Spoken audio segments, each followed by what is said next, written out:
Slanos, everybody. Slanos to the Britannibitis, the Britannic world. Slanos to everyone else that's watching. If you don't know, Slanos means hello in Britannic, which that is the purpose of this podcast. Hooked on Britannics. My name is Alco Sladeti. I was formerly known as Gomoracata, but Stingray. But I'm now got my spirit animal, got my own spiritual religious name of Britannic, which is Alco Sladeti, which means stripe of the elk being my spirit animal. So anyways, today on Hooked on Britannics, this is episode 4, and we're going to cover a very important episode. We're going to cover the why of Britannic, why learn Britannic, why revive Britannic, why speak Britannic.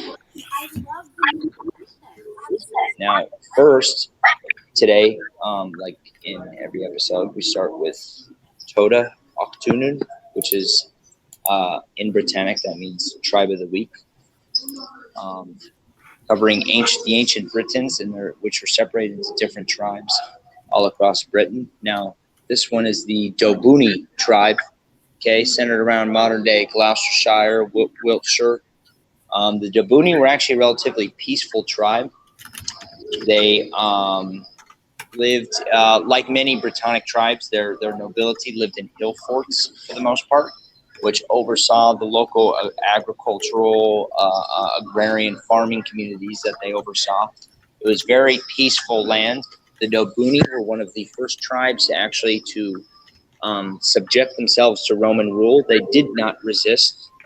During the time of the Roman invasion, you could divide most tribes. They're pro-Roman and anti-Roman. The Dobunni were a pro-Roman tribe.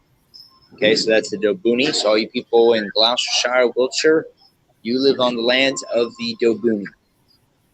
Now, today's episode, why Britannic? Why? Britannic, to me, this is a very important question. Dwi'n siarad Cymraeg, I speak Welsh. Dwi'n dysgu Cymraeg wrth fi amser yng Nghaerhar. I learned Welsh during my time in prison. I'm very passionate about the Welsh language and about my Welsh heritage. To me, language is a culture. Language defines a culture. Language survives a culture. Language incubates a culture. Language keeps a culture alive. And that's a very important note. Now, I want to keep Welsh alive, and I want to keep other languages like Breton and Cornish and Scottish Gaelic alive. However, really, if you go and look at it, you can even have AI do this. You can have AI run these numbers. If you look at the migration trends of English speakers from England moving into Wales and moving into Cornwall and moving into Scotland, and then the trend of young people in those places, young people in Wales, in Cornwall, and in Scotland, moving into England to find jobs and such, and older monolingual English speakers moving into those same places where the young people are moving out. The net migration, that means every year, got the numbers right here.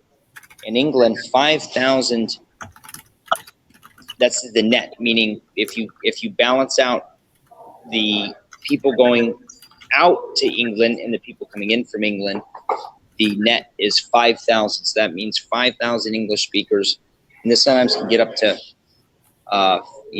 51,000 into Wales, 25 to 46,000 into Wales and Cornwall. And what that means is that way more English speakers are coming into those places, and a lot of Welsh and Cornish speakers, Scots Gaelic speakers, are coming out. England is far bigger. England is a much bigger country with a much bigger population.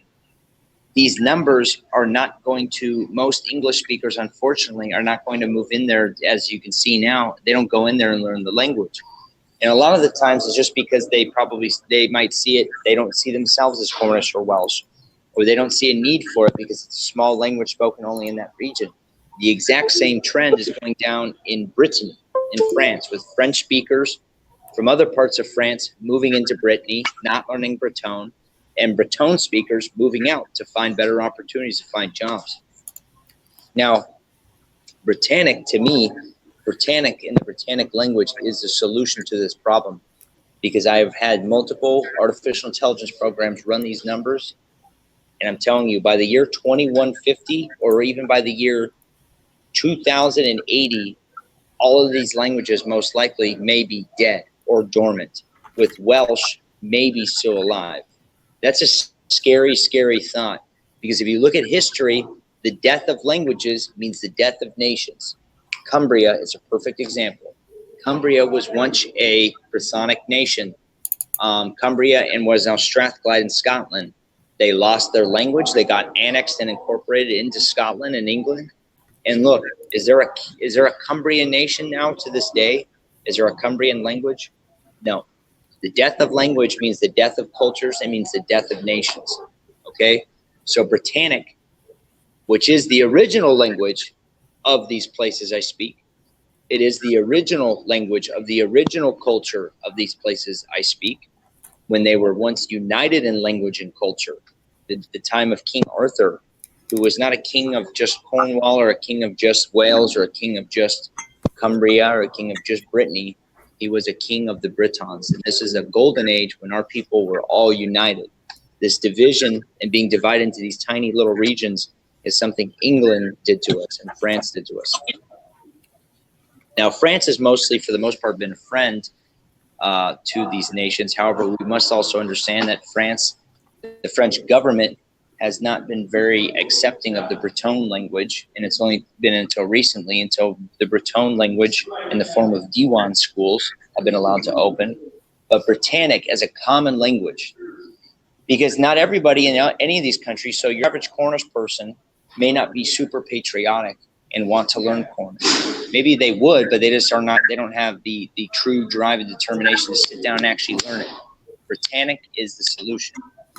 Because Brittonic, it's not just spoken in one region, it's across all these lands and regions, even in England itself. This to me is what I propose. I propose a bright Brittonic future as a bright Brittonic solution to the Celtic problems of the present.